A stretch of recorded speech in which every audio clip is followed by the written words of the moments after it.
पार्थ का भाव बदल गया और वह तुरंत भाग गया। उस क्षण उसे किसी और चीज की परवाह नहीं थी। साथ ही यह जीवन में एक बार मिलने वाला अवसर था। वह मूल रूप से चिंतित था कि अविरल और वायुजित मिलकर उस पर हमला करेंगे, लेकिन लगता था कि यह चिंता व्यर्थ थी। अविरल और अन्य लोग अत्यंत तेज थे और उन्होंने अपनी वापसी शुरू कर दी। पार्थ उत्कर्ष की आंखें लगभग बाहर निकल आईं जब उसे वायुजित ने खींच लिया। तीनों अधिकतम गति से उस स्थान से भाग गए। ड्रैगनों की आवाजें अत्यंत ऊंची थीं, उनकी ध्वनि तरंगें आसानी से किसी भी व्यक्ति को मार सकती थीं। उत्कर्ष पार्थ को बचाना चाहता था, लेकिन वह कुछ नहीं कर सका, क्योंकि दैत्य ने सभी निकास बंद कर दिए थे और पार्थ शायद मर चुका था। स्थान से 100 किलोमीटर दूर अविरल और वायुजित ने अंततः राहत की सांस ली जब वे अत्यंत खतरनाक स्थिति से सफलतापूर्वक बच निकले। यदि कभी वे उस दैत्य द्वारा निशाना बनाए जाते तो वे निश्चित रूप से मर जाते। बड़े भाई, दूसरे भाई, तुमने सचमुच मुझे निराश किया है, उत्कर्ष ने दुखी भाव से बुदबुदाया। क्लियर स्ट्रीम सेक्ट के तीसरे महान संरक्षक के लिए इतना व्यथित होना, लेकिन उसे सबसे अधिक दुख इस बात का था कि उसके भाई उसकी परिपूर्ण छवि से पूरी तरह अलग दिखाई दे रहे थे। तीसरे भाई, तुम्हें बड़ा होना होगा। यह दुनिया उतनी महान नहीं है जितनी तुम सोचते हो। तुम सोचते हो कि तुम अच्छे आदमी हो, लेकिन वास्तव में तुम कमजोर हो। अच्छा और बुरा अलग करना तुम्हारी सोच है। अच्छे और बुरे आदमी जैसी कोई चीज नहीं होती, केवल विशेषज्ञ और कमजोर लोग होते हैं, अविरल ने कहा। तो तुम लोग दूसरों को बस मजबूर कर सकते हो कि वे तुम्हारी आज्ञा माने। इसके अलावा पार्थ ने मेरी मदद की थी, मैं उसके सामने कैसे जाऊंगा? कैसे? उत्कर्ष अचानक रुक गया। उसके सामने जाना? क्या मैं सचमुच उससे मिल भी सकता हूं? अभी भगवान ही जानता है कि पार्थ इस दुनिया में जीवित है या नहीं। वे दैत्य इतनी तबाही मचा सकते हैं, क्या पार्थ उन दैत्यों से बच सकता है? वह मर चुका होगा। वे 3 ड्रैगन, हे इसके बारे में सोचकर ही डर लगता है। अफसोस, भगवान ही जानता है कि अब हम वह पगोड़ा कहां पाएंगे। वायुजित ने आह भरी। चलो इसे कुछ समय बाद खोजते हैं। यदि वे दैत्य अब भी वहां हैं तो हमें इसे पाने का कोई अवसर नहीं मिलेगा, अविरल ने कहा। तीसरे भाई, तुम्हें संभलना होगा। केवल भावनाओं के अधीन रहना मनुष्य के लिए असंभव है। केवल सच्चे विशेषज्ञों को शीर्ष पर खड़े होने की योग्यता होती है। अविरल ने उत्कर्ष के कंधे पर जोर से थपथपाया और चला गया। पार्थ ने 3 स्वर्गीय गॉड क्षेत्र ड्रैगनों को शांत भाव से देखा। यदि वह अब जाना चाहता तो उसे रोकना असंभव था। क्या देख रहे हो? 3 गंवार मुझे हराने की कोशिश कर रहे हो? पार्थ गरजा। तुच्छ मनुष्य, मैं घोषणा करता हूं कि तुम मर चुके हो, अग्रणी ड्रैगन ने कहा। धत्त तेरी, तुम सोचते कौन हो? तुम सोचते हो कि मैं तुमसे डरता हूं? सपने देखो, मैं अब जा रहा हूं, पार्थ ने घृणा से कहा और फिर तुरंत गायब हो गया। तीनों ड्रैगनों ने एक दूसरे की ओर खाली भाव से देखा। वे पूरी तरह उस मनुष्य का पता खो चुके थे। वह कहां गया? मैंने नहीं देखा। तुम मुझसे पूछ रहे हो, मैं किससे पूछूं? क्या वह शून्य के पार चला गया? वह तो केवल एक हाफ स्टेप ट्रू गॉड है, ये कैसे संभव हो सकता है? वह छोटा कमीना, वह हमें गालियां दे रहा था इससे पहले कि वह गायब हो गया। धत्त, उसे ढूंढो, चाहे हमें पूरा इलाका खोदना पड़े। तीनों ड्रैगन आपस में चर्चा कर रहे थे, लेकिन वे यह नहीं ढूंढ पाए कि पार्थ कहां छिपा था। वह कहां गया, वे कभी नहीं जान पाएंगे। 3 मिनट बाद तीनों ड्रैगनों ने क्षेत्र को तबाह करना शुरू कर दिया। पूरा 10 ली का नदी तल उलट पुलट हो गया। फिर भी वे पार्थ को नहीं ढूंढ पाए और अंत में उन्होंने इसे छोड़ दिया। पार्थ शांत भाव से पूर्वक ड्रैगन पगोड़ा में बैठा था। पगोड़ा एक छोटे धुलकण में बदल गया था जो शून्य में तैर रहा था। उस क्षण वह प्रसन्न होकर 3 विशाल क्रोधित दैत्यों को क्षेत्र को नष्ट करते हुए देख रहा था। यह जगह कहां है? क्यों मुझे ऐसा लग रहा है कि मैं बंद कर दिया गया हूं? फायर किलिन अचानक प्रकट हुआ। वह पार्थ के कंधे से कूद गया और हैरान भाव से अपने चारों ओर देखने लगा। साथ ही वे बाहर की दुनिया में क्या हो रहा है यह देख सकते थे। ये मेरे पूर्वज ड्रैगन पगोड़ा के भीतर है। क्यों? चकित हो गए? पार्थ ने तिरस्कार से कहा। फायर किलिन ने कोई कार्रवाई नहीं की और केवल तब बाहर आया जब मैं सुरक्षित था। इसे क्या कहते हो? ओह, कुछ ठीक नहीं है। धत्त, यहां समय का प्रवाह सही नहीं है। ये बाहर की तुलना में बहुत धीमा चल रहा है। ये बाहर की दुनिया से 30 गुना धीमा है। धत्त, क्या ये टाइम दिव्य ट्रेजर है? फायर किलिन अपनी उत्तेजना को नियंत्रित नहीं कर सका। चुप रहो, तुम क्यों चिल्ला रहे हो? गंवार, ये बुरी आदत है। जब मैं पिट रहा था तब तुम कहां थे? पार्थ ने अत्यधिक असंतोष से कहा। मैं तुम्हें बताता हूं, मेरे पास उस आदमी को हराने की शक्ति है, लेकिन यदि मुझे हर बार लड़ना पड़े तो तुम क्या करोगे? क्या तुम एक कैनरी नहीं बन जाओगे जिसे बचाया जा रहा है? तब इस परीक्षा से तुम्हें क्या मिलेगा? लेकिन चिंता मत करो, जब तुम्हारी जिंदगी ऐसे संकट में होगी जिसका तुम सामना नहीं कर सकते, तब मैं किनारे नहीं रहूंगा। फायर किलिन ने गंभीर भाव से कहा। ठीक है, तुम सही हो, तुम पास हो गए, पार्थ ने कहा और अपना हाथ लहराया। वह समझ गया, लेकिन इस आदमी का रवैया ही था जिसने उसे क्रोधित किया। वह सचमुच पहले खतरे में था, हालांकि वह मृत्यु के निकट नहीं था। मुझे बताओ, क्या यह टाइम दिव्य ट्रेजर है? फायर किलिन फिर से उत्साहित हो गया जब उसने पूर्वज ड्रैगन पगोड़ा के बारे में बात की। एक टाइम दिव्य ट्रेजर पूरे दिव्य वर्ल्ड का शिखर दर्शाता है। यहां तक कि दिव्य वर्ल्ड के श्रेष्ठतम लोग भी अपना स्वयं का टाइम दिव्य ट्रेजर चाहते हैं। यह इतना मूल्यवान था कि यहां तक कि गॉड सम्राट भी प्रलोभित हो सकता था। सटीक रूप से कहूं तो यह टाइम दिव्य ट्रेजर नहीं है। तो यह क्या है? फायर किलिन ने चिंतित होकर पूछा। यह एक स्पेस टाइम दिव्य ट्रेजर है। फायर किलिन ने गहरी सांस ली। हाँ, यह एक विशाल स्पेस टाइम दिव्य ट्रेजर है। यह पहली बार है जब उसने इसके बारे में सुना। क्या यह बहुत बड़ा नहीं है? एक स्पेस टाइम दिव्य ट्रेजर। यहां समय का प्रवाह बाहर से 30 गुना धीमा है। इसका मतलब है तुम्हें बाहर 30 दिन साधना करनी होगी और यहां केवल 1 दिन लगेगा। क्या यह शुद्ध लाभ नहीं है? फायर किलिन अत्यंत उत्साहित था और उसने थोड़ा नृत्य भी किया। उसने कभी नहीं सोचा था कि पार्थ के पास ऐसा दिव्य वस्तु हो सकती है। यह सचमुच चौंकाने वाला था। धत्त, अज्ञानता ही सुख है। अपनी दयनीय शक्ल देखो, क्या तुम ठीक से व्यवहार नहीं कर सकते? पार्थ ने फायर किलिन को डांटा। फायर किलिन क्रोधित नहीं हुआ बल्कि गंभीर भाव से बोला, क्या मैं अगली बार यहां साधना कर सकता हूं? क्या तुम सचमुच यहां रहना चाहते हो? पार्थ ने पूछा। फायर किलिन का सिर एक छोटे कठफोड़े की तरह लगातार हिल रहा था। ठीक है, यह तय हो गया। अब से तुम 33वीं मंजिल पर साधना करोगे, पार्थ ने कहा। मुझे बिना किसी गंभीर कारण के मत बुलाना, हे। फायर किलिन खिलखिलाया और धीमे समय प्रवाह के बारे में सोचते हुए आनंद में डूब गया। पार्थ मुस्कुराते हुए सिर हिलाता है और अगले स्तर में प्रवेश करता है। उसने ग्रीन जेड प्रोफाउंड टॉर्टॉइस को बाहर निकाला जो पूरी तरह मर चुका था। फिर भी उसका खोल पहले की तरह मजबूत था। पार्थ ने ग्रीन जेड प्रोफाउंड टॉर्टॉइस के मांस और रक्त को देखा और अचानक एक गोली का विचार आया। स्पिरिट सेवरिंग लाइफ प्रोलॉन्गिंग पिल। इस गोली के लिए कछुए का मांस और रक्त तथा कुछ इतने दुर्लभ नहीं अवयवों की आवश्यकता होती है। सबसे महत्वपूर्ण अवयव था मांस और रक्त जो अपरिवर्तनीय था। चलो कोशिश करते हैं और देखते हैं कि यह किस श्रेणी का बनेगा। पार्थ ने मायरिएड ऊर्जा भट्टी निकाला जो गोली निर्माण में सबसे महत्वपूर्ण कारक था। मायरिएड ऊर्जा भट्टी गोलियां बना सकता था और उपकरणों को परिष्कृत कर सकता था। यह सचमुच एक पसंदीदा उपकरण था। साथ ही इससे बनी गोलियां अन्य गोलियों से बेहतर होती थीं। Leonurus japonicus, lingzhi mushroom, blood sunflower, needle flower heart और अंत में ग्रीन जेड प्रोफाउंड टॉर्टॉइस का मांस और रक्त। देखते हैं कि इनसे कितनी गोलियां बनेंगी। पार्थ के होंठ आशा से ऊपर उठे क्योंकि उसे नहीं पता था कि स्पिरिट सेवरिंग लाइफ प्रोलॉन्गिंग पिल का अंतिम उत्पाद किस श्रेणी का होगा। उसने 5 एलिमेंटल ट्रू फायर की ज्वाला को नियंत्रित किया और औषधीय अवयवों को डाला, फिर उन्हें लगातार परिष्कृत किया ताकि way green Z profound tortoise के मांस और रक्त के साथ मिल जाएं। सेकंड और मिनट बीतते गए, उसका हृदय अत्यधिक प्रत्याशा से भर गया और अंततः एक दिन और एक रात बाद स्पिरिट सेवरिंग लाइफ प्रोलॉन्गिंग पिल तैयार हो गई। यह प्रक्रिया इतनी लंबी चली क्योंकि पार्थ ने विवरण और गुणवत्ता पर ध्यान दिया। दूसरी ओर इस विशेष गोली को हल्का और ताजा होना चाहिए था, वह इसे बहुत तेजी से नहीं कर सकता था। अंततः इस बैच की गोलियां उसकी सामान्य गोलियों से कहीं अधिक थीं। खुलो! पार्थ की आंखें चमक उठी। Spirit severing life prolonging pills का बैच भट्टी से बाहर आया, भीतर से गोली सुगंध की गाढ़ी महक फूट पड़ी। कुल 97 गोलियां बनी और हर एक इमॉर्टल ग्रेड की थी। पार्थ ने उम्मीद नहीं की थी कि वह इतनी जल्दी सफल होगा। इसके अलावा ऐसी श्रेणी प्राप्त करना, हालांकि यह सबसे निम्न इमॉर्टल ग्रेड था, फिर भी यह महान था, है ना? पार्थ ने गहरी सांस ली, लेकिन वह जानता था कि यह सब मायरिएड ऊर्जा भट्टी की बदौलत था कि वह इमॉर्टल ग्रेड की गोलियां बना सका। अधिकतम ये गोलियां सुप्रीम ग्रेड के शिखर पर होती यदि उसने भट्टी का उपयोग नहीं किया होता। सुंदर, सचमुच सुंदर। पार्थ ने सभी गोलियों को उत्साह से रख लिया। ये गोलियां दिव्य रूलर से नीचे वालों की आयु 50 वर्ष तक बढ़ाने में मदद कर सकती थीं। साथ ही यह औषधि पार्थ को थोड़े समय में अपनी शक्ति पुनः प्राप्त करने में भी मदद कर सकती थी। हालांकि केवल शक्ति पुनः प्राप्त करने के लिए इसका उपयोग करना बहुत विलासिता होता। पार्थ ने कछुए का खोल निकाला। इस बार वह एक सुप्रीम ग्रेड दिव्य ट्रेजर बनाना चाहता था, एक ऐसा कवच जो दिव्य किंग विशेषज्ञ के हमले का सामना कर सके। यह सचमुच रोमांचक था। अब सब तुम पर है, बूढ़े कमीने, कछुए की ओर संकेत करते हुए। हा। पार्थ हंसा और उसने 5 एलिमेंटल ट्रू फायर का उपयोग करके ग्रीन जेड प्रोफाउंड टॉर्टॉइस के खोल को पिघलाने की कोशिश की। पार्थ 3 दिन और 3 रात बिना आराम किए खोल पर काम करता रहा, लेकिन कोई सफलता नहीं मिली। उस क्षण वह कुछ क्रोधित हो गया। यह कमीने का खोल इतना मजबूत कैसे है? यहां तक कि 5 एलिमेंटल ट्रू फायर भी इसे पिघला नहीं सकता। सचमुच यह उन 4 महान दिव्य दैत्यों की रक्त रेखा थी जिनके पास सर्वोत्तम रक्षात्मक क्षमताएं थीं। उसने महसूस किया कि यह इसलिए नहीं था कि 5 एलिमेंटल ट्रू फायर कमजोर था, बल्कि इसलिए कि कछुआ बहुत अधिक शक्तिशाली था। साथ ही वह खोल को थोड़ा नरम होते हुए महसूस कर सकता था। खोल पिघल सकता था, लेकिन भगवान ही जानता है कि इसमें कितना समय लगेगा, और उसके पास इतना समय नहीं था। मैं विश्वास नहीं करता। पार्थ ने एक बार फिर 5 एलिमेंटल ट्रू फायर का उपयोग किया। 3 और दिन बीते और अंततः ग्रीन जेड प्रोफाउंड टॉर्टॉइस के खोल का एक हिस्सा पिघल गया, लेकिन यह केवल एक छोटा हिस्सा था। इसे पूरी तरह पिघलाना अत्यंत कठिन था। सही, रेड लॉर्ड्स, वह निश्चित रूप से इस ग्रीन जेड प्रोफाउंड टॉर्टॉइस के खोल को पिघला सकती है। पार्थ की आंखें चमक उठीं और उसने बुदबुदाया, red lords, red lords, red lords. Parth लगातार रेड लॉर्ड्स को पुकारता रहा, लगभग दर्जन भर बार, और तभी रेड लोटस मायरिएड ऊर्जा भट्टी से बाहर आई, हालांकि आलस्य से। क्या मैंने तुम्हें नहीं कहा था कि मुझे बिना किसी महत्वपूर्ण कारण के परेशान मत करना? रेड लोटस ने अपनी अग्निमय आंखों से पार्थ को देखा। मेरे पास कोई विकल्प नहीं है, मुझे एक समस्या है। इस ग्रीन जेड प्रोफाउंड टॉर्टॉइस का खोल पिघल नहीं रहा है, इसलिए क्या तुम मेरी मदद कर सकती हो बस इस बार? रेड लॉर्ड्स, पार्थ ने विनती की। याद रखो, मैं तुम्हारी मदद केवल इस बार कर रही हूं। भविष्य में मुझे परेशान मत करना, जब तक कि तुम स्वर्गीय गॉड क्षेत्र के शिखर तक नहीं पहुंच जाते, रेड लॉर्ड्स ने कहा। रेड लॉर्ड्स ने karmic fire of the red lords छोड़ा ताकि ग्रीन जेड प्रोफाउंड टॉर्टॉइस को पिघलाने की तैयारी कर सके, लेकिन फिर उसने अचानक खोल पर अपनी नजरें केंद्रित की और उसके चेहरे पर आश्चर्य का भाव छा गया। मुझे बताओ, तुम्हें यह ग्रीन जेड प्रोफाउंड टॉर्टॉइस कैसे मिला? मुझे यह सीक्रेट हिडन रियलम में मिला। क्यों? क्या इस ग्रीन जेड प्रोफाउंड टॉर्टॉइस में कुछ अलग है? पार्थ ने भौहें चढ़ाई। यह पतित नदी का दिव्य कछुआ है, इसके पीठ पर गॉड पतित स्क्रिप्चर का हिस्सा है, जल्दी से इसे लिख लो। रेड लॉर्ड्स ने चिंतित होकर कहा। हालांकि पार्थ नहीं जानता था कि क्या हो रहा है, फिर भी उसने रेड लॉर्ड्स के निर्देशों का पालन किया। यह पतित नदी का दिव्य कछुआ, क्या इसका गॉड पतित क्लैन से कोई संबंध है? पार्थ ने पूछा। हाँ, गॉड पतित स्क्रिप्चर गॉड पतित क्लैन का सबसे महान स्वर्गीय शास्त्र है। कहा जाता है कि यह 3 लोगों के प्राचीन युग से पहला दिव्य शास्त्र था। यह स्वर्गीय तारों को परिष्कृत कर सकता है, पृथ्वी की गहराइयों को खोज सकता है, और 3 लोगों तथा 6 पुनर्जन्म मार्गों के परिवर्तनों की गणना कर सकता है। तुम ही बताओ, क्या गॉड पतित स्क्रिप्चर शक्तिशाली नहीं है? रेड लॉटस ने गंभीरता से कहा। वह एक क्षण रुकी और आगे बोली, गॉड पतित क्लैन में एक किंवदंती है। एक ड्रैगन पतित जल से निकलता है, जिसकी पीठ पर नदी का शास्त्र होता है। वही गॉड पतित स्क्रिप्चर है। कहा जाता है कि यह शास्त्र एक बूढ़े कछुए की पीठ पर था, जो गॉड पतित क्लैन का पुराना पूर्वज था। लेकिन यह 8 भागों में विभाजित हो गया, और यह इस दुनिया का सबसे महान और सबसे बड़ा रहस्य बन गया। यदि कोई सभी 8 भागों को इकट्ठा कर ले, तो वह स्वर्गीय तारों में हस्तक्षेप कर सकता है और सीधे दुनिया के शिखर तक पहुंच सकता है। तुम्हें कैसे पता कि यह गॉड पतित स्क्रिप्चर है? पार्थ मानसिक रूप से स्तब्ध हो गया, यह सोचकर कि गॉड पतित क्लैन इतना शक्तिशाली कबीला है। यह गॉड पतित स्क्रिप्चर निश्चित रूप से अत्यंत शक्तिशाली शास्त्र होगा, क्योंकि पिता के पास गॉड पतित स्क्रिप्चर की एक प्रति थी, लेकिन उसे उस कमीने ने चुरा लिया। रेड लॉटस ने दांत भींचते हुए कहा, और उसका भाव उदास हो गया। पार्थ का भाव अत्यंत गंभीर हो गया। वह व्यक्ति बिना रेड लॉटस का नाम कहे, वह भी जानता था कि वह कौन था, लेकिन उसकी वर्तमान शक्ति अब भी बहुत कमजोर थी। भविष्य में वह निश्चित रूप से उसे खोजेगा, क्योंकि वह जानता था कि रेड लॉटस का क्रोध कितना गहरा था। वह कैसे नहीं जान सकता था कि वह शास्त्र कितना भयावह था, और यह निश्चित रूप से गॉड पतित क्लैन के साथ उसके संबंध को और विकसित करने में उपयोगी होगा। उस क्षण पार्थ ने अपने हृदय में बुदबुदाया, यह गॉड पतित स्क्रिप्चर अत्यंत मूल्यवान है, तुम्हें इसे सुरक्षित रखना चाहिए। यह भविष्य में उपयोगी साबित हो सकता है। ठीक है, पार्थ ने गंभीरता से उत्तर दिया और गॉड पतित स्क्रिप्चर का हिस्सा लिख लिया। एक ड्रैगन पतित जल से निकलेगा, जिसकी पीठ पर नदी का शास्त्र होगा।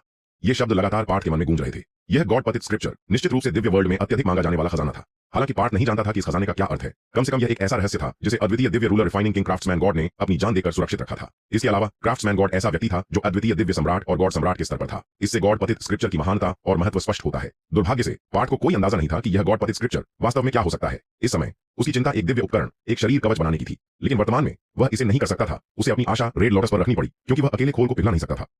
वह रेड लॉटस, क्या तुम अब मेरे लिए ग्रीन जेड प्रोफाउंड टॉर्टॉइस का खोल पिघला सकती हो? पार्थ मुस्कुराया। रेड लॉटस ने उसकी ओर देखा और कहा, केवल इस बार, और आगे कभी नहीं। पार्थ प्रसन्न हुआ कि रेड लॉटस मदद करने को तैयार थी। अब वह बहुत सारा समय और ऊर्जा बचा सकता था। सबसे महत्वपूर्ण बात यह थी कि रेड लॉटस की कर्मिक फायर स्वर्ग के नीचे किसी भी चीज को पिघला सकती थी, जिसमें यह खोल भी शामिल था। रेड लॉटस की मदद से ग्रीन जेड प्रोफाउंड टॉर्टॉइस का खोल 1 घंटे से भी कम समय में पिघल गया।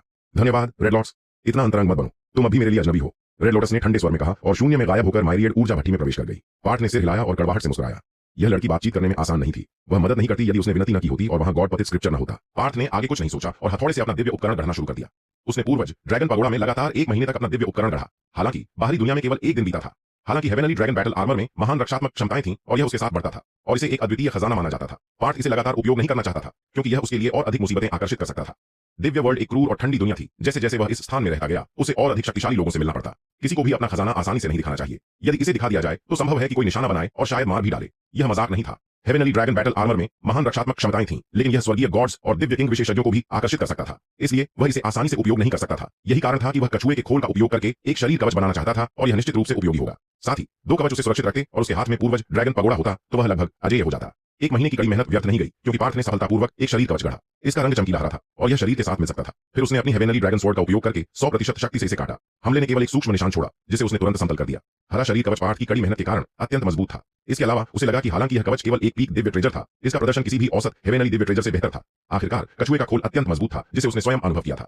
आओ इसे प्रोफाउंड हेवेनली आर्मर कहें। पार्थ के होंठ हल्की मुस्कान में ऊपर उठे। उसे इस कवच पर विश्वास था। इस 1 महीने के समय में उसकी शक्ति में भी बड़ा उछाल आया। उसे लगा कि वह ट्रू गॉड क्षेत्र तक पहुंचने वाला है। हालांकि वह एक हाफ स्टेप ट्रू गॉड था, वह अब भी कुछ शक्तिशाली विशेषज्ञों से लड़ सकता था। हालांकि उसे अब भी उन्हें पूरी तरह हराना कठिन लगता था। साथ ही बाहर के लोग कोई साधारण नहीं थे। वे पूरे बाउंड्री रिवर क्षेत्र के शीर्ष विलक्षण प्रतिभाएं थे। वे आसान लक्ष्य नहीं थे। इसलिए पार्थ को कुछ हद तक लगा कि उसकी क्षमताएं कमजोर थीं क्योंकि वह बाहरी शक्ति पर निर्भर नहीं होना चाहता था बल्कि अपनी स्वयं की शक्ति से इन विरोधियों को हराना चाहता था। इस महीने में वह अपने प्रति अत्यंत कठोर था। क्राफ्ट्समैन गॉड का उत्तराधिकारी होने के नाते उसके पास दुनिया के सामने यह पहचान दिखाने की योग्यता नहीं थी क्योंकि वह अब भी बहुत कमजोर था। यदि उसने अपनी पहचान दुनिया के सामने प्रकट की तो वह अत्यंत शक्तिशाली लोगों को आकर्षित करेगा जो उसके पीछे आएंगे। इसलिए उसे लगातार आगे बढ़ना और अपनी शक्ति बढ़ानी थी। पार्थ ने अत्यधिक थकान के कारण 5 spirit severing life prolonging pills लीं। ये गोलियां उसके लिए महान टॉनिक थीं, लेकिन यदि किसी को पता चलता कि वह इन इमॉर्टल ग्रेड गोलियों को नाश्ते की तरह खा रहा है तो वे क्रोध से रक्त उगल कर मर जाते। बस 1 कदम और। पार्थ की आंखें चमक उठीं। उस क्षण वह केवल 1 कदम दूर था ट्रू गॉड क्षेत्र से। इस हिडन सीक्रेट क्षेत्र में असंख्य खतरे घात लगाए बैठे थे। असंख्य विलक्षण प्रतिभाएं इन खतरों का शिकार हो चुकी थीं। इस खतरनाक क्षेत्र में 3 महीने बीत चुके थे और आधे प्रतिभागी पहले ही इस भूमि के पोषण बन चुके थे। जो बचे थे वे सच्चे और शक्तिशाली विशेषज्ञ थे। वे तथाकथित विशेषज्ञ आमतौर पर हिडन सीक्रेट क्षेत्र के शैतानी नियम द्वारा निर्मम ढंग से मारे जाते थे। क्षेत्र के अत्यंत पश्चिम में एक विशाल पर्वत श्रृंखला थी जो ऊंचे सरू के वृक्षों से ढकी हुई थी। यह एक ऐसा स्थान था जहां बीच बीच में कौवों की कान फाड़ने वाली चीखें सुनाई देती थीं। एक ऐसा स्थान जो घातक वातावरण से भरा हुआ था। पर्वत श्रृंखला में हर जगह शव और कंकाल बिखरे हुए दिखाई देते थे। उस क्षण 30 लोगों का एक दल धीरे धीरे घाटी में प्रवेश करता हुआ देखा जा सकता था। उनमें से दर्जन भर लोग बुरी तरह घायल और भयभीत थे। वे ऐसी स्थिति में थे क्योंकि कुछ समय पहले ही उन्होंने एक इन्फर्नल ईविल ड्रैगन से लड़ाई की थी, जिसके परिणाम स्वरूप उनके 40 से अधिक साथियों का नरसंहार हुआ और यही उनका शेष बचा हुआ दल था। वे इस पर्वतीय घाटी में आगे पीछे घूम रहे थे। ये नहीं जानते थे कि वे इस भयावह स्थान से कब बाहर निकलेंगे। मैं मरना नहीं चाहता। इस आदमी ने इस घटिया जगह से अब तक बहुत सह लिया है। एक व्यक्ति ने क्रोध और घृणा से भरी आंखों के साथ कहा। तुम सोचते हो कि मैं मरना चाहता हूं? यह तो एक घटिया जेल की तरह है, एक पिंजरा जहां हम उन शैतानों के भोजन हैं। उनमें से कुछ लोग पूरी तरह भयभीत थे और उनकी मानसिकता धीरे धीरे टूट रही थी क्योंकि हर 1 मिनट के साथ अधिक से अधिक लोग भयानक मौत मर रहे थे। यह कोई परीक्षा नहीं थी, यह एक नरसंहार था। एक ऐसा स्थान जो कहावत योग्यतम की उत्तरजीविता को सर्वोत्तम रूप से मूर्त रूप देता था। यहां कोई भी स्थिति को बदल नहीं सकता था क्योंकि लोग हर जगह मर रहे थे। मैं अब और सहन नहीं कर सकता। मैं पागल हो रहा हूं। यदि मैं यहां और देर तक रहा तो निश्चित ही मर जाऊंगा। एक व्यक्ति अपना सिर खुजलाते हुए लगातार चिल्ला रहा था। दुर्भाग्य से यह सब व्यर्थ था। इस अंधेरी और उदास पर्वत श्रृंखला में जो ठंडी हवा से भरी हुई थी, यह बस नरक था जहां शैतान रहते थे और ये मनुष्य खाए जाने और चूस लिए जाने के लिए थे। वर्तमान में इस उदास पर्वत श्रृंखला में प्रोफाउंड सेक्ट के लोग भी थे। आंतरिक सेक्ट के महान भाई वीरांश, सोमेश और कुणाल कन्हैया और प्रीतम टीम से अलग हो गए थे और यह अज्ञात था कि वे अब भी जीवित हैं या नहीं। लोग इस हिडन सीक्रेट क्षेत्र में डर रहे थे और उनमें से अधिकांश ने अपनी रक्षा करने की क्षमता खो दी थी। कुछ ने तो पूरी तरह हार मान ली थी और मृत्यु देवता के आने का इंतजार कर रहे थे। असंख्य विशेषज्ञ, दर्जन भर ट्रू गॉड विलक्षण प्रतिभाएं यहां वहां मर रही थीं, जिससे लोग अपनी जान के लिए भयभीत हो रहे थे। यदि यह इसी तरह चलता रहा तो हम निश्चित रूप से नष्ट हो जाएंगे। क्या हम यहां मरने वाले हैं? कुणाल ने अपनी आंखों में निराशा की झलक के साथ कहा। पार्थ, प्रीतम और कन्हैया के बारे में कोई समाचार नहीं था। हमारे सेक्ट से केवल हम 3 ही बचे हैं, बाकी सब मर चुके हैं। हमारी युद्ध शक्ति लगातार कमजोर होती जा रही है। साथ ही हमें नहीं पता कि आगे कौन से खतरे का सामना करना पड़ सकता है। जहां तक पार्थ और अन्य का सवाल है, मैं आशा करता हूं कि वे अपनी जान बचाकर निकल सकें। कम से कम मैं प्रार्थना करता हूं कि वे हमारी तरह न हों। हर मुठभेड़ के बाद गंभीर रूप से घायल होते हुए इस समूह में केवल लगभग 20 लोग ही सक्षम युद्ध शक्ति के साथ बचे हैं। बाकी पहले ही अपने अंतिम चरण में हैं। वीरांश ने बदसूरत भाव और कड़वी मुस्कान के साथ कहा। उसका शरीर घावों और रक्तरंजित चोटों से ढका हुआ था। वरिष्ठ फैन सही कह रहे हैं। हम केवल यही आशा कर सकते हैं कि हमें ऐसे शत्रु न मिले जिन्हें हमारी वर्तमान युद्ध शक्ति संभाल न सके। वह इन्फर्नल ईविल ड्रैगन पहले ही स्वर्गीय गॉड क्षेत्र से आगे निकल चुका है। हम केवल बड़ी संख्या में हताहतों के साथ मुश्किल से भाग पाए।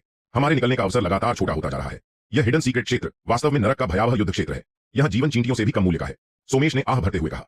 शक्तिशाली लोगों की भी अपनी कमजोरियां होती हैं। इस पश्चिमी क्षेत्र में उन्हें कोई खजाना नहीं मिला और हालांकि उन्होंने 7 सेक्टों का गठबंधन बनाया था, वे फिर भी केवल 30 लोगों के साथ बचे थे। सबसे अधिक संभावना है कि आगे उन्हें भयानक भाग्य का सामना करना पड़ेगा। वहीं रहना निश्चित रूप से मृत्यु की ओर ले जाएगा। यह क्षेत्र अत्यंत क्रूर स्थान था। अब मुझे पता चला कि इतने सारे विलक्षण प्रतिभाएं इस नरकीय युद्ध क्षेत्र से जीवित बाहर क्यों नहीं निकल पाई, क्योंकि केवल वे अद्वितीय राक्षस जो इस नरक की परीक्षाओं को सहन कर सकते हैं और अपने सभी अवरोधों को लगातार काटते हुए एक सच्चे शैतान देवता बन सकते हैं, वही अंतिम विजेता कहलाने के योग्य होते हैं। कुणाल ने आह भरते हुए कहा। उसे पता था कि उसका जीवन बहुत संभव है कि इस स्थान में समाप्त हो जाएगा, क्योंकि वह जानता था कि उसकी क्षमताएं और प्रतिभा क्या थी। हालांकि उसने इस अवधि में काफी कुछ हासिल किया था, फिर भी वह ट्रू गॉड क्षेत्र तक नहीं पहुंच सका। वह काफी प्रतिभाशाली था, लेकिन उन अद्वितीय विलक्षण प्रतिभाओं जितना नहीं। कुणाल जानता था कि उसकी कीमत कितनी है, क्योंकि वर्तमान में सोमेश पीक मध्य ट्रू गॉड क्षेत्र तक पहुंच चुका था और अब वीरांश के बराबर था। सोमेश और वीरांश के साथ खड़े होकर उसे लगता था कि वह उनके लिए बोझ है। प्रोफाउंड सेक्ट कोई शक्तिशाली सेक्ट नहीं था। वास्तव में यदि उनकी तुलना उन शक्तिशाली और धनी सेक्टों से की जाए तो वे सबसे कमजोर में से एक थे। उनकी अंतिम आशा सोमेश और वीरांश पर टिकी हुई थी। मुझे लगता है कि वह पार्थ आदमी इतनी आसानी से नहीं मरेगा, सोमेश ने कहा। हालांकि यह केवल उसका अनुमान था, फिर भी आशा करने में कोई बुराई नहीं थी। आखिरकार उन्होंने अपनी आंखों से पार्थ की शक्ति देखी थी। हालांकि पार्थ खतरों से बचकर विजयी होकर निकल सकता है या नहीं, यह उसे अकेले ही सामना करना होगा। कम से कम वे पार्थ से अधिक भाग्यशाली थे। मुझे भी लगता है कि वह आदमी असाधारण है। चलो सबसे अच्छे की आशा करते हैं, वीरांश ने धीरे से कहा। गर्जना, गर्जना। उस क्षण एक ऊंची गर्जना सुनी गई। सभी के भाव अत्यधिक बदल गए। कान फाड़ने वाली, स्वर्ग हिला देने वाली। वह फिर वही इन्फर्नल ईविल ड्रैगन है। वह घटिया ड्रैगन फिर से आ गया। धत्त, क्या यह सच है? क्या हमने इसे नहीं छोड़ा था? यह कैसे हो सकता है? इस बारे में बात करना बेकार है। लड़ाई की तैयारी करो। यह पर्वत श्रृंखला उस दैत्य का क्षेत्र है। हमारे लिए भागना असंभव है। तुम सही कह रहे हो, हमें अपनी अंतिम लड़ाई लड़नी होगी। सभी लोग उत्तेजित हो गए। जो लोग लड़ाई का समर्थन कर रहे थे उनकी संख्या लगभग दर्जन भर थी, और जो लोग भयभीत थे उन्होंने चुप रहना चुना, क्योंकि वे बस भागते रहना चाहते थे। लेकिन क्या भागना किसी चीज का हल था? उत्तर था नहीं। यदि वे भागते रहे तो उन्हें बस शिकार माना जाएगा, जिसे लगातार पीछा करके मारा जाएगा। यदि वे भागते रहे तो केवल निर्मम नरसंहार उनका इंतजार कर रहा था। यदि वे खड़े होकर लड़ते तो शायद वे जीवन रेखा पकड़ सकते थे। क्या तुम लोग पागल हो? उस इन्फर्नल ईविल ड्रैगन ने पहले ही हमें से कई को मार दिया है। क्या तुम भूल गए? अब नायक बनने की कोशिश कर रहे हो? क्या तुम हमें सबको नीचे ले जाना चाहते हो? हाँ, यदि हम भागना बंद कर दें तो हम केवल मरेंगे। हालांकि वह ड्रैगन घायल है, फिर भी वह एक स्वर्गीय गॉड दैत्य है। हम उसका सामना कैसे कर सकते हैं? मुझे परवाह नहीं, मैं उस दैत्य द्वारा जीवित खाया नहीं जाना चाहता। मैं यह नहीं कर रहा हूं। उस क्षण 7 या 8 लोग पागलों की तरह भाग गए। दुर्भाग्य से भागते समय वे एक अन्य विशाल दैत्य द्वारा निगल लिए गए। एक ऐसा दैत्य जो कुछ 100 मीटर ऊंचा था। फिर वह धीरे धीरे खड़ा हुआ और अपने विशाल शरीर से आकाश को ढक लिया। सभी लोग अपनी जान के लिए भयभीत हो गए जब उन्होंने वह दृश्य देखा। वह कौन सा दैत्य है? भयावह। फ्लाइंग टाइगर सेक्ट और गोल्ड मनी सेक्ट के लोग उस विशाल दैत्य द्वारा निगल लिए गए हैं। सभी ने अपनी सांसें रोक ली। लगभग 100 मीटर ऊंचा एक विशाल पैंगोलिन जो इन्फर्नल ईविल ड्रैगन के बराबर था, दूसरी ओर खड़ा हुआ। यह उनका दुःस्वप्न बन गया था। यह एक डिवाइन पैंगोलिन है। यह पहली बार है जब मैंने इसे देखा है। मैंने इसे केवल अभिलेखों में देखा है। यह एक प्राचीन दैत्य है और उनमें से सबसे कमजोर भी स्वर्गीय गॉड क्षेत्र में होते हैं। यह यहाँ क्यों है? किसी ने पीला चेहरा लिया कहा और पीछे हटता रहा। उनके हृदयों को ऐसा लगा मानो किसी विशाल हथौड़े ने उन्हें पीटा हो। दोनों ओर से शत्रु थे। उनके लगभग 20 लोगों के पास अब भागने का कोई रास्ता नहीं था। वे फंस गए थे। भागने की कोई जगह नहीं थी। जो अन्य लोग भागने की तैयारी कर रहे थे उन्हें पहले ही विशाल पैंगोलिन ने पूरा निगल लिया था। बाकी लोग भयभीत थे। वे लगातार पीछे हटते जा रहे थे, लेकिन भागने की कोई जगह नहीं थी। दो शक्तिशाली दैत्यों के बीच फंस गए थे। यह एक अकल्पनीय खतरा था जिसे वे किसी भी तरह संभाल नहीं सकते थे। मुझे लगता है हमारा अंत निकट है। लगता है हम आज का दिन नहीं देख पाएंगे। वह डिवाइन पैंगोलिन शायद इन्फर्नल ईविल ड्रैगन से भी अधिक शक्तिशाली है। हाँ, अब हम क्या करें? क्या हम बस यहाँ बैठकर अपनी मौत का इंतजार करेंगे? स्वर्गीय गॉड क्षेत्र। हम में से कोई भी स्वर्गीय गॉड क्षेत्र तक नहीं पहुंचा है। केवल 6 लोग पीक ट्रू गॉड्स हैं। बाकी या तो प्रारंभिक या मध्य ट्रू गॉड हैं। यह युद्ध हमें पूरी तरह समाप्त कर देगा। उनकी आंखें भय से भरी हुई थीं जब वे लगातार पीछे हटते रहे और एक साथ समूह बनाते रहे। अंत में 20 से अधिक लोग एक तंग जगह में इकट्ठा हो गए। गर्जना, गर्जना। इन्फर्नल ईविल ड्रैगन की गर्जनाएं और निकट आ रही थीं। दूर आकाश से एक मंद प्रकाश दिखाई दे रहा था। एक विशाल काला ड्रैगन समूह की ओर उड़ता हुआ आ रहा था। उसकी गर्जना मानो सबसे भयावह आवाज थी जो उन्होंने कभी सुनी थी। उस क्षण उनकी आत्माएं अत्यंत कमजोर और नाजुक हो गईं। कुणाल, सोमेश और वीरांश भी शामिल थे। उस विशाल काले ड्रैगन का सामना करते हुए वे केवल ऊपर देख सकते थे और चुपचाप उसे देखते रहे, जबकि वे पर्वत श्रृंखला के एक शांत कोने में छिपे रहे, आशा करते हुए कि इन्फर्नल ईविल ड्रैगन उन्हें न देखे। लेकिन वास्तव में यह असंभव था। इन्फर्नल ईविल ड्रैगन की तीव्र इंद्रियां उन्हें बहुत पहले ही देख चुकी थीं। यह मेरा क्षेत्र है, इन्फर्नल ईविल ड्रैगन। क्या तुम मुझसे लड़ाई करना चाहते हो? डिवाइन पैंगोलिन एक पर्वत की तरह था। Infernal evil dragon divine pangolin की तुलना में छोटा लग रहा था। पैंगोलिन की आवाज ऊंची नहीं थी, लेकिन फिर भी उसने सोमेश और अन्य लोगों को उसकी आवाज से डगमगाने पर मजबूर कर दिया। पैंगोलिन का केवल एक कदम पूरी पृथ्वी को हिला सकता था। इन्फर्नल ईविल ड्रैगन आकाश में घूम रहा था। उसकी भव्य ड्रैगन आंखें गर्व से नीचे दिख रही थीं। और फिर उसने ठंडे स्वर में कहा, मैं यहाँ केवल कुछ चूहों को पकड़ने आया हूँ। क्या तुम मुझे रोकने की कोशिश कर रहे हो? अतिक्रमण करने वालों को देखते ही मार दिया जाता है। क्या तुम समझते नहीं? कुछ मानव चूहे, मैंने उनमें से कुछ को खा लिया है। अफसोस कि वे मेरे दांतों की खाई भी नहीं भर पाए। यदि तुम सोचते हो कि तुम सक्षम हो तो आओ और मुझे चुनौती दो। डिवाइन पैंगोलिन ने अपनी शक्तिशाली और विस्फोटक आवाज से चुनौती दी। किसी ने भी इस डिवाइन पैंगोलिन को हल्के में लेने की हिम्मत नहीं की, क्योंकि यह स्पष्ट रूप से इन्फर्नल ईविल ड्रैगन से अधिक शक्तिशाली था। ये मत सोचो कि मैं ऐसा करने की हिम्मत नहीं करूंगा। पैंगोलिन, मैंने अपने ड्रैगन अंडे खो दिए हैं। क्या तुम सोचते हो कि मैं मजाक कर रहा हूं? मैं अभी तुम्हारे साथ मौत तक लड़ूंगा, भले ही मैं गंभीर रूप से घायल हूं। इन्फर्नल ईविल ड्रैगन ने चिल्लाया। उस क्षण डिवाइन पैंगोलिन मौन हो गया। ड्रैगन कबीला अपनी संतान को अत्यंत महत्वपूर्ण मानता है, इसलिए पैंगोलिन जानता था कि इन्फर्नल ईविल ड्रैगन मजाक नहीं कर रहा था। लगता है समय के साथ तुम और भी घटिया होते जा रहे हो। तुम्हारे अपने अंडे भी इन तुच्छ मनुष्यों द्वारा चुरा लिए गए। हे, यह एक मजाक है। इन मनुष्यों को मारने के बाद तुरंत दफा हो जाओ। डिवाइन पैंगोलिन ने ठंडे स्वर में कहा। उसकी वाणी में उपहास की भावना थी, लेकिन यह स्पष्ट रूप से इन्फर्नल ईविल ड्रैगन को सम्मान दे रहा था। हालांकि इन्फर्नल ईविल ड्रैगन थोड़ा क्रोधित था। वह जानता था कि कुछ चीजें बिना झगड़े के लेना ही बेहतर होता है, अन्यथा यदि वे लड़ते तो उसे कोई लाभ नहीं होता। उसके पास पैंगोलिन के चरम रूप के विरुद्ध जीतने की 50% से भी कम संभावना थी, और अब तो यह और भी बुरा होता क्योंकि वह घायल था। लेकिन मेरी एक शर्त है, डिवाइन पैंगोलिन ने उदासीनता से कहा। बोलो, यदि यह कोई ऐसी चीज है जिसे मैं पूरा कर सकता हूं तो मैं, इन्फर्नल ईविल ड्रैगन, इसे स्वीकार नहीं करूंगा। ड्रैगन जानता था कि पैंगोलिन इतना सरल नहीं होगा। पवित्र पर्वत का स्प्रिट वाटर तुम्हारे पुत्र के बदले में, यह सौदा उचित है ना? इन्फर्नल ईविल ड्रैगन ने दांत भींचते हुए कहा। क्या तुम मेरा स्प्रिट वाटर चाहते हो?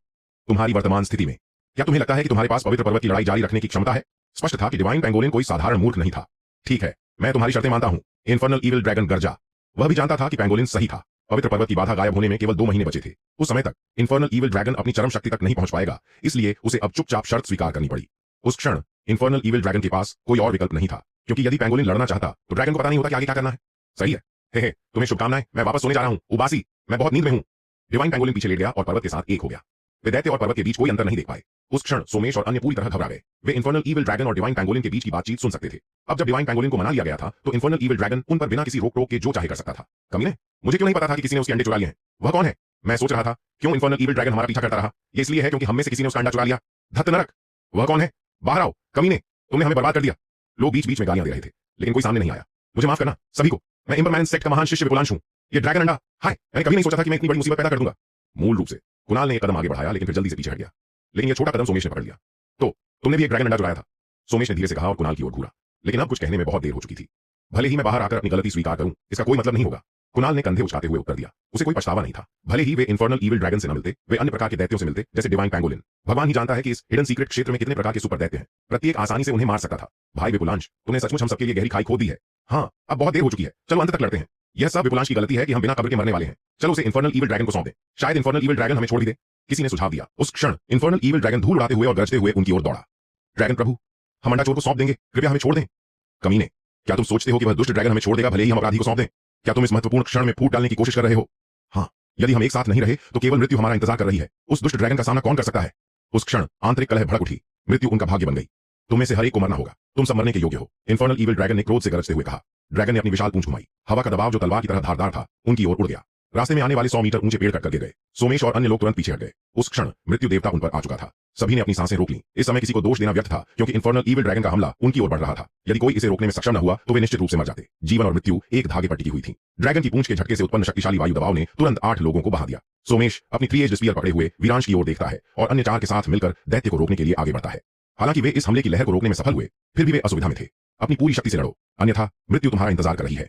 डिवाइन स्पीयर सेक्ट का विलक्षण शिष्य शीतांशु गर्जा, वह समूह में सबसे शक्तिशाली था। एक पीक ट्रू गॉड क्षेत्र का विलक्षण शिष्य और उसका सेक्ट क्षेत्र के शीर्ष 20 महाशक्तिशाली सेक्टों में से एक था, केवल हेवेनली स्टार सेक्ट से थोड़ा कमजोर। इस बार वह सबसे आगे था क्योंकि यदि वह इन्फर्नल ईविल ड्रैगन के हमले को नहीं रोक सका तो परिणाम विनाशकारी होता। भाई शीतांशु, अब हम तुम पर निर्भर हैं। वीरांश ने शीतांशु की ओर देखा। बाकी लोग इन्फर्नल ईविल ड्रैगन पर हमला करने लगे। सोमेश की 3 एज्ड स्पीयर लगातार ड्रैगन की मोटी शल्कों पर प्रहार कर रही थी, लेकिन स्वर्गीय गॉड दैत्य की रक्षात्मक क्षमताएं अत्यंत शक्तिशाली थीं।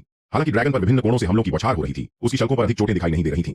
अपनी पूरी शक्ति छोड़ दो, कम से कम यदि हम हार भी गए तो हमें पछतावा नहीं होगा। शीतांशु गर्जा जब उसने अपनी लंबी भाले से प्रहार किया जिससे कान फाड़ने वाली तरंगें उत्पन्न हुईं और असंख्य भाले की छायाएं अत्यधिक शक्ति से ड्रैगन पर वार करने लगीं। चींटियों का झुंड अपने श्रेष्ठ के विरुद्ध लड़ने की कोशिश कर रहा है। तुम अपनी क्षमता को अधिक आंक रहे हो, इन्फर्नल ईविल ड्रैगन ने उपहास करते हुए गरज कर कहा। फिर उसने घूमकर अपने विशाल और शक्तिशाली शरीर से 3 लोगों को धक्का दिया। यहां तक कि शक्तिशाली शीतांशु भी कई हजार मीटर पीछे फेंक दिया गया, इससे पहले कि वह आकाश में कठिनाई से अपनी स्थिति स्थिर कर पाता। लड़ाई जारी रखो, अन्यथा हमारे पास कोई अवसर नहीं होगा, कुणाल ने आह भरते हुए कहा। उस क्षण केवल दर्जन भर लोग बचे थे और वे हिचकिचाने की हिम्मत नहीं कर सकते थे। हालांकि वे युद्ध में अधिक योगदान नहीं दे सकते थे, कम से कम उन्होंने कुछ किया। प्रत्येक व्यक्ति ने पूरी ताकत से लड़ाई की ताकि इन्फर्नल ईविल ड्रैगन से बच सकें। यह उनका अंतिम अवसर था। यदि वे असफल हुए तो उन्हें अपने मित्रों, परिवार और सह शिष्यों को अलविदा कहना पड़ता। इन्फर्नल ईविल ड्रैगन अत्यंत शक्तिशाली था। उसने अपने विशाल शरीर का उपयोग करके ऊंचे प्राचीन वृक्षों पर प्रहार किया। यह एक चौंकाने वाला दृश्य था। प्रत्येक व्यक्ति अपनी पूरी ताकत लगा रहा था इस शक्तिशाली ड्रैगन से लड़ने के लिए। दुर्भाग्य से मनुष्यों की शक्ति सीमित थी, उन दैत्य प्राणियों की तुलना में जो जन्म से ही स्वर्ग और पृथ्वी से ऊर्जा प्राप्त करते थे। मनुष्य बहुत अधिक कमजोर थे। इन्फर्नल ईविल ड्रैगन को रोका नहीं जा सका क्योंकि वह पर्वतों को समतल करता रहा। मूल 23 लोगों के समूह में से 5 गिर चुके थे। उन्होंने अंत तक लड़ाई की, उन्होंने एक गौरवशाली युद्ध लड़ा, लेकिन अंत में वे मृत्यु नामक भाग्य से नहीं बच सके। हम उसका मुकाबला नहीं कर सकते। हालांकि इन्फर्नल ईविल ड्रैगन हमारी पिछली भिड़ंत से गंभीर रूप से घायल था। हम भी भारी हताहत हुए। हमारी वर्तमान युद्ध शक्ति उस बड़े दैत्य का सामना नहीं कर सकती, वीरांश ने दांत भींचते हुए कहा। क्योंकि उसकी चोटें हल्की नहीं थीं। उनमें से सबसे शक्तिशाली शीतांशु भी विचारों से खाली था और उसे भी निष्क्रिय स्थिति में धकेल दिया गया था। उस क्षण इन्फर्नल ईविल ड्रैगन पहले ही उनके भाग्य को नियंत्रित कर रहा था। चाहे वे जीवित रहें या मरें, हमें अब भी लड़ना होगा, अंतिम क्षण तक। शीतांशु ने आकाश में खड़े होकर कहा। उस क्षण उसकी युद्ध भावना प्रचंड अग्नि की तरह जल रही थी। वीरांश और सोमेश भी अपनी भावना खोना नहीं चाहते थे। प्रत्येक व्यक्ति को मृत्यु की गंध उनके पास आती हुई महसूस हो रही थी। मृत्यु देवता पहले ही उनके सामने खड़ा था, लेकिन वे इसके बारे में क्या कर सकते थे? उनके पास चुपचाप भागने का कोई अवसर नहीं था। बेहतर था कि वे अंत तक गौरवपूर्ण ढंग से लड़ें। उस क्षण किसी ने चोर को दोष नहीं दिया क्योंकि यह शायद उनका भाग्य ही था। इस सीक्रेट हिडन क्षेत्र में चुनौतियां और परीक्षाएं हर जगह थीं। कोई केवल सम्मान और गौरव प्राप्त कर सकता था यदि वह बिना मरे इसे पार कर ले। यदि कोई मर जाए तो इसका मतलब था कि उसकी यही कीमत थी। कुणाल की आंखों में निराशा की झलक दिखाई दी। उस क्षण उसने आशा की कि पार्थ अब प्रकट हो और उसे बचा ले, लेकिन यह केवल एक सपना था। आखिरकार पार्थ पिछली भिड़ंत में लगभग मर गया था और घातक चोट प्राप्त की थी। उसकी प्रतिभा और शक्ति के साथ वह जानता था कि उसके जीवित रहने की संभावना अब नहीं थी। कुणाल, सोमेश ने कुणाल की ओर देखा। बाल वाले की आंखें अब शांति से भरी हुई थीं क्योंकि उसने जो भी आने वाला था उसे स्वीकार कर लिया था। क्योंकि उसके पास आने वाली चीजों पर कोई नियंत्रण नहीं था तो इसके बारे में परेशान क्यों होना? यह ड्रैगन अंडा, यदि तुम इस सबसे जीवित निकलने में सफल हुए तो इसे पार्थ को दे देना, मैं उसका अरणी हूं। कुणाल ने मुस्कुराते हुए कहा जब उसने अपने स्टोरेज रिंग से ड्रैगन अंडा निकाला और सोमेश को दे दिया। मूल रूप से यदि सोमेश ने निमित्त को चुनौती देने का चयन नहीं किया होता तो उसके पास भी इस यात्रा में भाग लेने की योग्यता नहीं होती, क्योंकि वह निमित्त का मुकाबला नहीं कर सकता था। लेकिन वह फिर भी आ गया। यह कुणाल की दृढ़ता और सपना था। वह किसी भी अवसर को छोड़ना नहीं चाहता था जो उसे शिखर की ओर धकेल सकता था। उसमें प्रतिभा थी, लेकिन अफसोस कि समय गलत था और वह कमजोर था। यह ऐसी चीज नहीं थी जिसे कोई नियंत्रित कर सकता। यदि पार्थ ने उसे चुनौती देने का चयन किया होता तो वह शायद प्रोफाउंड सेक्ट में ही रहता, शांति से और सेक्ट की सुरक्षा में, जब तक कि वह बूढ़ा न हो जाता। लेकिन यह वह चीज नहीं थी जो वह चाहता था। सोमेश कुछ उदास महसूस कर रहा था जब उसने स्टोरेज रिंग लिया। दुर्भाग्य से वास्तविकता हमेशा क्रूर होती है।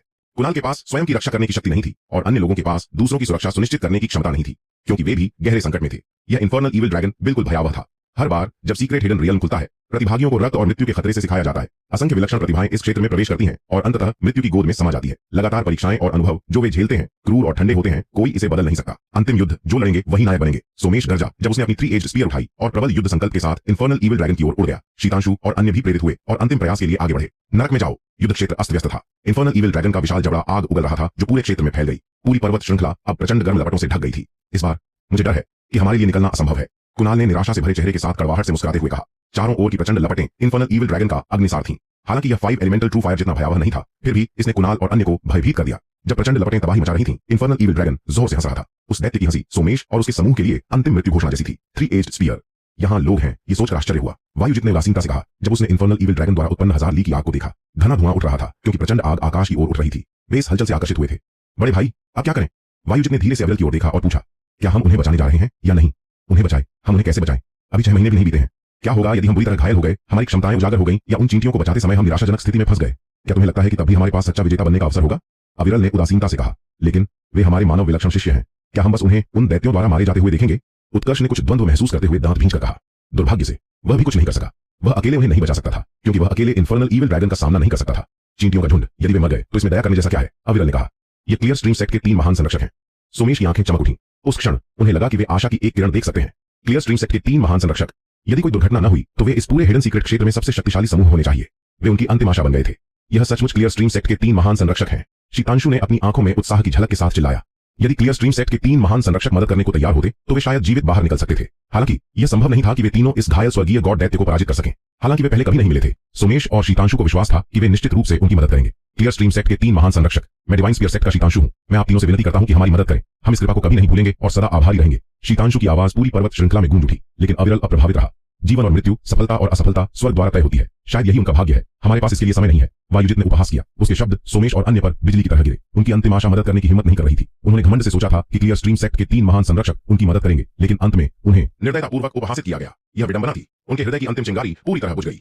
वे निर्दयी हैं, कुणाल ने क्रोध से गरजते हुए कहा। आग पहले ही उन्हें घेर चुकी थी। केवल 8 लोग जीवित बचे थे और संख्या लगातार घट रही थी। उस क्षण इन्फर्नल ईविल ड्रैगन ने आग उगलना बंद कर दिया, क्योंकि वह जानता था कि यदि वे 3 मनुष्य युद्ध में शामिल हो गए तो यह निश्चित रूप से उसे धमकी देगा। लेकिन यदि ऐसा हुआ तो उन्हें भी कीमत चुकानी पड़ेगी। उन्हें बेहतर होगा कि वे जानते हों कि वे क्या कर रहे हैं। निर्दयी, वायुजित ने क्रूर आंखों से कहा। लेकिन उस क्षण उत्कर्ष हिचकिचाने लगा। उसके भाई सेक्ट में रहते हुए पूरी तरह अलग थे, महान नैतिकता के साथ। अब वे अत्यंत क्रूर और निर्दयी हो गए थे। उसे यहां तक कि पार्थ से विश्वासघात करना पड़ा, जिसने उसकी मदद की थी, और वह एक विश्वासघाती व्यक्ति बन गया। क्या यही मानवता है जैसा वे कहते थे? उत्कर्ष कोई नाजुक फूल नहीं था जिसे ग्रीन हाउस में पाला गया हो। वह भी जानता था कि क्या महत्वपूर्ण है, लेकिन वे स्पष्ट रूप से इन लोगों की मदद कर सकते थे। फिर भी उसके भाइयों ने ठंडे और निर्दयी दर्शक बनने का चयन किया। बस इतना ही। मनुष्य का स्वभाव अब बिना किसी पर्दे के दिख गया था। सोमेश, वीरांश, शीतांशु, कुणाल और अन्य निराशा में गिर गए। क्लियर स्ट्रीम सेट के 3 महान संरक्षकों ने उनकी अंतिम आशा को चकनाचूर कर दिया। विशेष रूप से कुणाल, क्योंकि प्रचंड आग पहले ही उसके शरीर की ओर बढ़ रही थी। उसके पास इन्फर्नल ईविल ड्रैगन की अग्निसार के विरुद्ध रक्षा करने की शक्ति नहीं थी।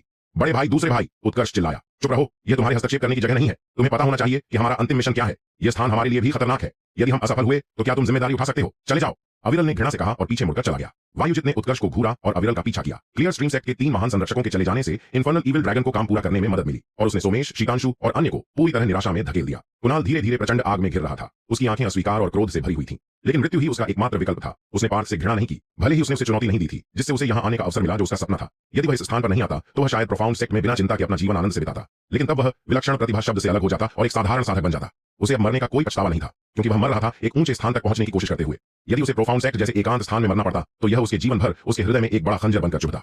कुणाल ने अंधेरे आकाश की ओर देखा और उसके होंठ हल्की मुस्कान में ऊपर उठे। उसका भाव शांत था। जब वह आग के समुद्र में कूद गया, नश्वर शरीर मरता है और दांव गिरता है, सब कुछ शून्य में लौट जाता है। नहीं, सोमेश ने बुदबुदाया। वह कुणाल के काफी करीब था। बाहरी सेक्ट के भाइयों के रूप में उन्होंने साथ मिलकर असंख्य युद्ध लड़े थे। उसके लिए यह दुखद था कि उसने अपने मित्र और सहभाई को उस आग के समुद्र में मरते हुए देखा। फिर भी वह इसे रोकने के लिए कुछ नहीं कर सका, क्योंकि वह आकाश भेदी आग भी बाकी लोगों की ओर बढ़ रही थी। इस आग को और भी प्रचंड होने दो, और भी हिंसक होने दो। हा हा हा, इन्फर्नल ईविल ड्रैगन ने उपहास करते हुए कहा, जब उसने अपना शरीर हिलाया और अपनी ऊर्जा आग में उड़ेल दी। अंत में सोमेश और अन्य लोग और अधिक तनाव महसूस कर रहे थे। अब उनके लिए भागना और भी असंभव हो गया था। क्लियर स्ट्रीम सेक्ट के 3 महान संरक्षकों ने पीछे मुड़कर भी नहीं देखा और निर्दयतापूर्वक चले गए। उस क्षण उनकी अंतिम आशा टूट गई थी, लेकिन वे किसी और को दोष नहीं दे सकते थे। वीरांश भी यह जानता था। हालांकि यदि क्लियर स्ट्रीम सेक्ट के 3 महान संरक्षक उनकी मदद करते तो वे शायद हारते नहीं। वह केवल अपनी कमजोरी को दोष दे सकता था। यह हिडन सीक्रेट क्षेत्र उनका अंतिम विदाई बन गया।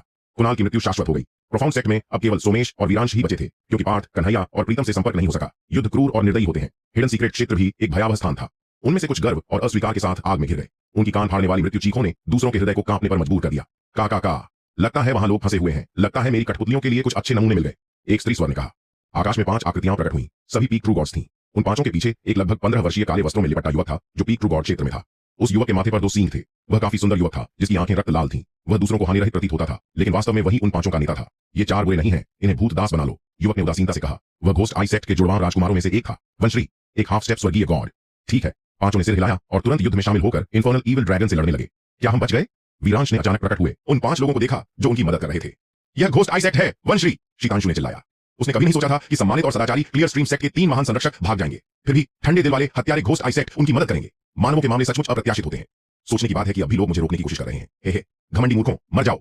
इन्फर्नल ईविल ड्रैगन ने अपनी दुष्ट अग्नि उन 5 घोस्ट आई सेक्ट के शिष्यों और सोमेश के समूह की ओर उगली। इस बीच वंश्री ने एक काला महान मुहर छोड़ा जिसने आकाश और अग्नि को ढक लिया। कितनी भयावह मुहर है। इन्फर्नल ईविल ड्रैगन भिड़ंत के बाद तुरंत पीछे हट गया। मुहर ने अग्नि को बुझाने के बाद दैत्य पर हमला किया। फिर वंश्री ने 3 और मुहरें छोड़ी जिससे इन्फर्नल ईविल ड्रैगन लड़खड़ा गया और पीछे हट गया। इन्फर्नल ईविल ड्रैगन ने अपना क्रोध दबाते हुए कहा, तुच्छ मनुष्यों, क्या तुम लोग हस्तक्षेप करने वाले हो? काले महान मुहर द्वारा 3 बार पीछे धकेले जाने के बाद दैत्य जान गया कि यह युद्ध अब आसानी से जीतना संभव नहीं होगा। जो मेरे मार्ग में खड़ा होगा वह मरेगा, वंश्री ने अत्यधिक अहंकार से कहा। वह पीछे नहीं हटा, भले ही वह इन्फर्नल ईविल ड्रैगन का सामना कर रहा था। इन्फर्नल ईविल ड्रैगन क्रोधित था, लेकिन उस क्षण वह युवक की काली महान मुहर से कुछ भयभीत महसूस कर रहा था। यदि मैं अपने चरम पर होता तो क्या तुम लोग मुझ पर हमला करने की हिम्मत करते? इन्फर्नल ईविल ड्रैगन गरजा। वह तो यदि है कि तुम अपने चरम पर होते। यदि तुम लड़ना चाहते हो तो लड़ो। यह मुहर 9999 आत्माओं से गढ़ी गई है। इसे हेवन अपहीवल घोस्ट सील कहते हैं। यदि तुम कोशिश करना चाहते हो तो मुझे लड़ने में कोई आपत्ति नहीं। वंश्री मुस्कुराया। यह एक गंभीर मुस्कान थी। इन्फर्नल ईविल ड्रैगन उस लाल आंखों वाले युवक के सामने लड़खड़ा रहा था। अच्छा, ये बूढ़ा ड्रैगन इस दिन को याद रखेगा। इंतजार करो और देखो, जिस दिन तुम सब मरोगे वही दिन होगा जब मैं अपनी शक्ति पुनः प्राप्त करूंगा। इन्फर्नल ईविल ड्रैगन गरजा और अनिच्छा से चला गया। 1000 किलोमीटर की आग धुएं में बदल गई और उस क्षण धीरे धीरे बुझ गई। सोमेश और अन्य ने राहत की सांस ली और कहा, घोस्ट आई सेक्ट के राजकुमार वनश्री का बहुत धन्यवाद, हम सचमुच आभारी हैं। वनश्री ने भौहें चढ़ाई और कहा, केवल तुम 4 ही? बाकी मर गए? कई गिर चुके हैं। 70 से अधिक लोग मर गए, केवल हम 4 बचे हैं। मैं डिवाइन स्पीयर सेक्ट का शीतांशु हूं। ये दोनों प्रोफाउंड सेक्ट से हैं, सोमेश और वीरांश। वह इम्परमैनेंट सेक्ट का महान शिष्य विपुलांश है। शीतांशु ने उनका अभिवादन किया। वे सभी घायल थे और सौभाग्य से घोस्ट आई सेक्ट के लोगों द्वारा बचाए गए थे। वे आभारी कैसे न होते? तुम लोग सचमुच भाग्यशाली हो। मुझे लगता है कि उस दुष्ट ड्रैगन को क्रोध आया और उसने तुम्हें यहां तक पीछा किया। यह आसान नहीं है कि कोई ड्रैगन इतने लंबे समय तक तुम्हारा पीछा करे। साथ ही वह ड्रैगन घायल भी लगता है। शायद तुम लोगों ने ही उसे चोट पहुंचाई है। वंश्री हल्की मुस्कान के साथ बोला और उन 4 को कुछ अजीब सा महसूस हुआ। यह मैंने किया। मैंने उसका ड्रैगन अंडा चुराया और ऐसी घटनाएं घटित हुई। इसका कारण मैं हूं। यह ड्रैगन अंडा तुम्हारे लिए एक उपहार है भाई वंश्री। विपुलांश ने अपनी आंखों में थोड़ी अनिच्छा के साथ कहा। लेकिन वंश्री की मदद के बिना वे मर जाते और यह अंडा बेकार हो जाता। साथ ही उसे डर था कि भविष्य में ड्रैगन फिर से उसे ढूंढने आ सकता है। उसके लिए अंडा रखना एक बड़ा जोखिम होता। उसे यह देना ही पड़ा, भले ही वह अनिच्छुक था। वास्तव में यह उसकी अपनी जान बचाने के लिए था। उसके पास कोई विकल्प नहीं था। वंश्री की आंखें चमक उठी। वह अंडे के लिए लाल आई था, लेकिन यह सोचकर कि विपुलांश इतना आज्ञाकारी होगा और बिना किसी झंझट के उसे सौंप देगा, इससे उसे इसे प्राप्त करने में काफी परेशानी से बचना पड़ा। ठीक है, तब मैं इसे स्वीकार नहीं करूंगा। वंश्री ने तुरंत ड्रैगन अंडा ले लिया। अंडे में निहित ऊर्जा कई दसियों हजार हाई ग्रेड दिव्य मूल स्टोन्स के बराबर हो सकती थी और उससे भी अधिक। यदि इसे नीलामी में रखा जाता तो यह निश्चित रूप से बहुत ऊंची कीमत तक पहुंचता। स्पष्ट है? हे एक महान वस्तु एक महान व्यक्ति के हाथों में ही अपना उपयोग पाएगी, विपुलांश ने मुस्कुराते हुए कहा। यह चापलूसी बिल्कुल सही थी। क्या तुम जानते हो कि मैंने तुम्हें क्यों बचाया? वंश्री ने ड्रैगन अंडा सुरक्षित रखकर अचानक कहा और सोमेश, शीतांशु और अन्य की ओर देखा। भाई, वंश्री की महान कृपा कभी चुकाई नहीं जा सकती और यह सदा हमारे हृदयों में याद रहेगी, शीतांशु ने कहा। सचमुच? हे मुझे ऐसा नहीं लगता। मैंने तुम सबको बचाया, तुम्हें बदले में कुछ करना होगा, है ना? वंश्री के शब्दों ने शीतांशु और अन्य को थोड़ा स्तब्ध कर दिया। यदि कोई अनुरोध है तो हम उसे अस्वीकार नहीं करेंगे। भाई वंश्री, कृपया हमें बताइए, वीरांश ने गंभीरता से कहा। चूंकि उसने उनकी जान बचाई थी, वे निश्चित रूप से जो भी मांगा जाएगा वह करेंगे। ठीक है, चूंकि साथी भाई इतने सदाचारी लोग हैं, तब मैं पीछे नहीं हटूंगा। मेरी पपेट फॉर्मेशंस में अभी भी 4 कठपुतलियों की कमी है। हे तुम लोग क्या सोचते हो? क्या तुम मेरी मदद करने को तैयार हो? सोमेश और अन्य का भाव वंश्री के शब्द सुनकर अत्यधिक बदल गया। वे अनजाने में 2 कदम पीछे हट गए और वंश्री की दृष्टि और ठंडी हो गई। तुम तैयार होकर आए हो? शीतांशु की दृष्टि तुरंत ठंडी हो गई। वंश्री के शब्द अत्यंत स्पष्ट थे। वह उन्हें अपनी कठपुतली बनाना चाहता था। सपने देखो, यह असंभव है, सोमेश चिल्लाया। वह मरना पसंद करता बजाय इसके कि उसे कठपुतली बना दिया जाए। हम अंत तक लड़ेंगे, चाहे इसका मतलब हमारी मृत्यु ही क्यों न हो, वीरांश ने दांत भींचते हुए कहा। वंश्री की आंखें ठंडी हो गईं और उसने कहा, क्या यही तुम्हारा व्यवहार होना चाहिए? क्या तुमने नहीं कहा था कि तुमसे जो भी मांगा जाएगा वह करोगे? हे तुम लोग विश्वसनीय नहीं हो, है ना? मैं फिर भी तुम्हें अपनी कठपुतली बना दूंगा, तुम्हें बचाने के बाद। तब तुम सब आज्ञाकारी हो जाओगे। हे सोमेश का भाव हर क्षण ठंडा होता जा रहा था। यह वंश्री द्वारा मांगे गए किसी अनुरोध को पूरा करने का मुद्दा नहीं था, बल्कि उसके छिपे हुए इरादे थे। वंश्री उनकी जिंदगियां चाहता था। उसने कभी उन्हें बचाने के बारे में सोचा ही नहीं था। वे उसके लिए केवल उपकरण थे। वे जानते थे कि वे इस विलक्षण प्रतिभा के विरुद्ध कुछ नहीं कर सकते, लेकिन वे बिना लड़े हार मानकर दूसरों के नियंत्रण में नहीं आना चाहते थे, विशेषकर घोस्ट आई सेक्ट के अधीन। जो लोग हिडन सीक्रेट क्षेत्र में प्रवेश करते हैं वे विलक्षण प्रतिभाएं होते हैं, गर्व और अहंकार से भरे लोग। वे कठपुतली बनने को कैसे स्वीकार कर सकते थे, और वह भी स्वेच्छा से? तुम सपना देख रहे हो, विपुलांश ने क्रोध से कहा और उसकी आंखें ठंडी हो गईं। दुर्भाग्य से उसने पहले ही ड्रैगन अंडा वंश्री को दे दिया था। उस क्षण उसने आगे बोलने का अधिकार खो दिया। सचमुच? हे मुझे ऐसा नहीं लगता। खैर, मैंने तुम्हें बचाया और तुमने वादा किया कि तुम जो भी मांगूंगा वह करोगे। तुम मुझे कैसे निराश कर सकते हो? आराम करो, ये सुखद होगा। मेरी कठपुतली बनना यही है। तुम इस दुनिया की सबसे शक्तिशाली कठपुतलियां बनोगे, वंश्री ने अपनी स्त्रैण दृष्टि से मुस्कुराते हुए कहा। ये शब्द उन 4 के लिए अत्यंत तीखे थे। इसका अर्थ था कि वे निराशा में धकेले जा रहे थे। तुम अपनी ही मृत्यु ढूंढ रहे हो। जब यह बाहर जाएगा तो अन्य सेक्ट निश्चित रूप से तुम पर हमला करेंगे, वीरांश ने चिल्लाया। बाहर जाएगा? मेरे पास बाहर जाने के बाद इसे छिपाने के तरीके हैं। हा हा हा हा। लेकिन अब तुम लोग मेरे दास हो जो युद्ध में मेरी सहायता करेंगे। ग्रेट सोल एब्जॉर्प्शन तकनीक। वंशरी गर्जा और उसकी आंखें रक्त लाल रंग से चमक उठी। वीरांश और अन्य का भाव तुरंत बदल गया। वे तुरंत पीछे हटे। हालांकि वे बहुत कमजोर और बुरी तरह घायल थे। उनके पास प्रतिकार करने का कोई साधन नहीं था, क्योंकि वे वंशरी और अन्य पांचों से घिरे हुए थे। नहीं, मैं कठपुतली नहीं बनना चाहता। नहीं, विपुलांश ने क्रोध से गरजते हुए कहा। लेकिन वे चार धीरे धीरे वंशरी की ग्रेट सोल एब्जॉर्प्शन तकनीक में डूब रहे थे। इन दिनों पार्थ ने अपना समय अंधकार में अकेले चलते हुए बिताया, असंख्य दैत्यों को मारते हुए, यहां तक कि पीक ट्रू गॉड दैत्यों को भी। परिणाम स्वरूप वह अब ट्रू गॉड क्षेत्र को तोड़ने के कगार पर था। वह केवल अपने शरीर के भीतर की ऊर्जा को दबा रहा था, क्योंकि बिजली का प्रलय उसका एक और गुप्त ट्रम्प कार्ड था। जब तक प्रतिद्वंद्वी स्वर्गीय गॉड नहीं होता, वे निश्चित रूप से बिजली के प्रलय में नष्ट हो जाते। पार्थ स्वर्गीय गॉड दैत्य से मिलने पर अहंकारी होने की हिम्मत नहीं करता था। वह मुड़कर भाग जाता या पूर्वज ड्रैगन पगोड़ा में छिप जाता। स्वर्गीय गॉड क्षेत्र के दैत्य ऐसे प्राणी नहीं थे जिनका वह अभी सामना कर सकता था। इस एक महीने के समय में पार्थ का शरीर छोटों और घावों से ढका हुआ था। सौभाग्य से उसके पास spirit severing life prolonging pills थीं और उन्हें लेने में कोई चिंता नहीं थी। फिर भी उसने उन गोलियों का सेवन तब तक नहीं किया जब तक वह वास्तव में बड़े खतरे में न हो। वह इतना अपव्ययी नहीं था कि इमॉर्टल ग्रेड गोलियों को नियमित टॉनिक की तरह ले, क्योंकि उसके पास केवल 90 से अधिक गोलियां ही थीं। पार्थ ने अपनी आंखें सिकोड़ लीं, क्योंकि उसे एक बुरा पूर्वाभास महसूस हुआ। उस क्षण उसके सामने लोगों का एक समूह था। 20 से अधिक लोग एक सफेद वस्त्रधारी लड़की को घेर रहे थे। मैं एक और व्यक्ति को मारना नहीं चाहता, इसके अलावा मैं एक लड़की को मारने का मन नहीं रखता, अन्यथा तुम अब तक मर चुकी होती। एक ठंडी आवाज हरे वस्त्रधारी युवक से आई। उस युवक के पीछे लोगों का एक झुंड था। लड़की को काफी चोट लगी थी और वह भौहें चढ़ा रही थी। जब वह खतरनाक स्थिति में फंसी हुई थी, सफेद वस्त्रधारी लड़की की आंखें ठंडी हो गईं। यदि यह रीइंकार्नेटेड डाटुरा के लिए न होता तो तुम इतनी जल्दी कार्रवाई नहीं करते, सही? सफेद वस्त्रधारी लड़की ने तिरस्कार से उपहास किया। खैर, तुम्हारे पास कोई विकल्प नहीं है। क्या तुम्हें लगता है कि तुम आज भी बच सकती हो? मैं तुम्हें एक अंतिम अवसर दूंगा। रीइंकार्नेटेड डाटुरा सौंप दो और मेरे एक प्रश्न का उत्तर दो। मेरा भाई, क्या पार्थ ने उसे मारा या कोई और था? हरे वस्त्रधारी युवक ने उदासीनता से कहा। युवक की आंखों के भीतर एक अदृश्य लहर थी। वह कोई और नहीं बल्कि सुप्रीम सेक्ट का विलक्षण शिष्य गिरिक था। जबकि सफेद वस्त्रधारी लड़की लॉर्ड्स क्लाउड सेक्ट की वर्षा थी, उतनी ही सुंदर और शुद्ध जितनी पहले। तो क्या तुम्हारे भाई की मृत्यु उसकी अपनी गलती थी? यदि तुम यह रीइंकार्नेटेड डाटुरा चाहते हो तो तुम्हें पहले मेरी लाश से होकर गुजरना होगा, वर्षा ने ठंडे स्वर में कहा। वह निषिद्ध स्थान में जाने के बाद गंभीर चोटों से पीड़ित हुई थी, लेकिन उसने सफलतापूर्वक अपनी शक्ति बढ़ा ली थी। फिर भी उसके शरीर में कुछ शेष प्रभाव रह गए थे। यह रीइंकार्नेटेड डाटुरा उसके शरीर को पूरी तरह ठीक करने में अत्यंत उपयोगी था। इसलिए वर्षा ने अपनी पूरी शक्ति का उपयोग किया और रीइंकार्नेटेड डाटुरा प्राप्त कर असंख्य लोगों की घेराबंदी से बाहर निकलने में सफल हुई। पिछले 15 दिनों से उसका पीछा गिरिक के समूह द्वारा किया जा रहा था। अब वह पूरी तरह थक चुकी थी और आगे भाग नहीं सकती थी। उसने उसके समूह के दर्जन भर लोगों को मार डाला था, लेकिन उनके पास संख्या का लाभ था। वह अकेली थी और रीइंकार्नेटेड डाटुरा प्राप्त करते समय घायल भी हो गई थी। गिरिक और उसका गिरोह वर्षा की स्थिति का फायदा उठा रहे थे, जिससे उसे लगा कि ये लोग घृणित हैं। लेकिन वह यह भी जानती थी कि इस स्थान में नैतिक मूल्य और सदाचार बेकार हैं। यहाँ तक कि जब आप सदाचारी और ईमानदार होते हैं, तब भी अन्य लोग आपकी पीठ में छुरा घोंप सकते हैं। यही मानव स्वभाव है। लगता है तुम अंत तक ऐसा ही करोगी। तुम्हें अपने शरीर का हाल पता होना चाहिए। क्या तुम्हें लगता है कि अब भी बच निकलने की आशा है? गिरिक ने उदासीनता से कहा। उसके हरे बाल हवा के साथ लहरा रहे थे, जिससे एक रहस्यमय आभा उत्पन्न हो रही थी। वर्षा के पास इस क्षण भी आत्मसमर्पण करने की कोई योजना नहीं थी। वह एक सम्मानजनक मृत्यु मरेगी। तुम एक अजनबी की मदद करने को तैयार हो, मैं काफी प्रभावित हूं, लेकिन तुम जल्द ही मरोगी और मेरा अगला लक्ष्य पार्थ होगा। वह भी मेरी पकड़ से नहीं बच पाएगा। इतनी बकवास किस लिए? यदि यही तुम्हारी इच्छा है तो आकर लड़ो। मैं वर्षा तुम्हारा अंत तक साथ दूंगी। वर्षा ने अपनी तलवार गिरिक की ओर तान दी। यह युद्ध अपरिहार्य था। भाई गिरिक, इस कमीनी से इतना क्यों बात कर रहे हो? उसने हमारे कई भाइयों को मार डाला है। इसे टुकड़े टुकड़े कर देना चाहिए। सही कहा भाई गिरिक, मैं उससे लड़ने का अनुरोध करता हूं। हमें इस दानवी स्त्री को पकड़ना होगा और अपने भाइयों का बदला लेना होगा। सभी लोग मिलकर उस पर हमला करो। उसे कोई अवसर मत दो। यह कमीनी चालाक और धूर्त है। पीछे मत हटो, गिरिक ने उदासीनता से कहा। गिरिक के आदेश देने के बाद 20 से अधिक लोग तुरंत वर्षा को घेरने लगे। उसका चेहरा अब भी ठंडा था, हालांकि उसके चेहरे पर एक भी शिकन नहीं थी, भले ही वह 20 से अधिक विरोधियों का सामना कर रही थी। चींटियों का झुंड, मुझे मारना इतना आसान नहीं है। तुरंत हत्या का दबाव। हालांकि वर्षा अकेले ही 20 शत्रुओं का सामना कर रही थी और घायल भी थी, फिर भी वह किसी असुविधा में नहीं पड़ी, क्योंकि वह पीक ट्रू गॉड थी। उसने उस पर फेंके गए असंख्य हथियारों की बौछार से बचते हुए उन विशेषज्ञों पर लगातार प्रहार किया जो उसके पास आने की हिम्मत करते थे। फिर भी वह संख्या में बहुत अधिक पिछड़ रही थी। उसकी गति कम हो रही थी और चोटें दिखाई देने लगीं, और अंत में वह पीछे हट गई जब उसने रक्त उगला और उसका सुंदर चेहरा पीला पड़ गया। स्पष्ट था कि वह अब लड़ाई जारी रखने की स्थिति में नहीं थी। क्यों एक ट्रेन को उसके रास्ते में रोकने की कोशिश कर रही हो? अब तुम्हें पता होना चाहिए कि जब तुम मेरे विरुद्ध जाती हो तो क्या होता है। गिरिक मुस्कुराया और हल्का सा सिर हिलाया, लेकिन वर्षा का सुंदर ठंडा चेहरा नहीं डगमगाया। मैं अंतिम क्षण तक लड़ूंगी, वर्षा ने कहा, हार मानने से इनकार करते हुए। लड़कियों को आराम करना चाहिए। पार्थ अचानक कहीं से प्रकट हुआ और मुस्कुराते हुए वर्षा के कंधे को पकड़ लिया। वर्षा ने आश्चर्य से पार्थ की ओर देखा और उसका चेहरा लाल हो गया, क्योंकि यह व्यक्ति उसके कंधे को कसकर पकड़े हुए था। पार्थ, लगता है कि अब मुझे तुम्हें ढूंढने की जरूरत नहीं है। गिरिक की आंखें हल्की सिकुड़ गईं। जैसे ही उसने पार्थ को देखा, उसकी आंखों की गर्माहट गायब हो गई और उसके शरीर से हत्या की भावना फूट पड़ी, पहले से कहीं अधिक शक्तिशाली। पार्थ उसका लक्ष्य था। यह तुम हो? वर्षा ने हल्के आश्चर्य से धीरे से कहा। हाँ, क्या यह अच्छा नहीं है? एक राजकुमारी को बचाने वाले नायक होने का एहसास। पार्थ हल्की मुस्कान के साथ बोला। वर्षा अप्रभावित रही और मौन रहना चुना। गिरिक ने पार्थ की ओर तिरस्कार से देखा और ठंडे स्वर में कहा, एक राजकुमारी को बचाने वाला नायक? हा हा हा, क्या तुम मजाकिया नहीं हो? पार्थ, क्या तुम सोचते हो कि तुम यहां से जीवित जा सकते हो? यहां तक कि नायक को भी अपनी संभावना जाननी चाहिए। चूंकि तुम स्वयं मेरे सामने आए हो, अब मुझे तुम्हें हर जगह ढूंढने की जरूरत नहीं है। यह आदमी तो ट्रू गॉड भी नहीं है। उसे मुझे सामना करने का आत्मविश्वास कहां से मिला? लगता है कि तुम मुझे मारने के लिए 100% निश्चित हो। मैं ऐसी सुंदरता के सामने अपना चेहरा कैसे खो सकता हूं? क्या तुम सब इतने पुरुष होकर एक कमजोर स्त्री पर हमला करने में शर्मिंदा नहीं हो? मुझे तुम सब पर शर्म आती है। पार्थ ने गिरिक की ओर देखते हुए आह भरी, उसके लिए शर्म महसूस करते हुए। कमजोर स्त्री? उसने हम में से दर्जन भर को मार डाला है। क्या वह कमजोर स्त्री कहलाने योग्य है? किसी ने पार्थ के कथन से असंतुष्ट होकर प्रतिवाद किया। तो इसका मतलब है कि तुम लोग कचरा हो, एक स्त्री से हार गए। क्या तुम लोग शर्मिंदा नहीं हो? पार्थ ने उपहास किया। यह आदमी सचमुच सीमा नहीं जानता। एक साधारण शून्य गॉड हमारी आंखों के सामने दिखावा करने की हिम्मत करता है। वाह, हे, मैं पहले तुम्हें खत्म करूंगा, फिर उस कमीनी को। एक पीक प्रारंभिक ट्रू गॉड विशेषज्ञ ने तुरंत पार्थ पर हमला किया।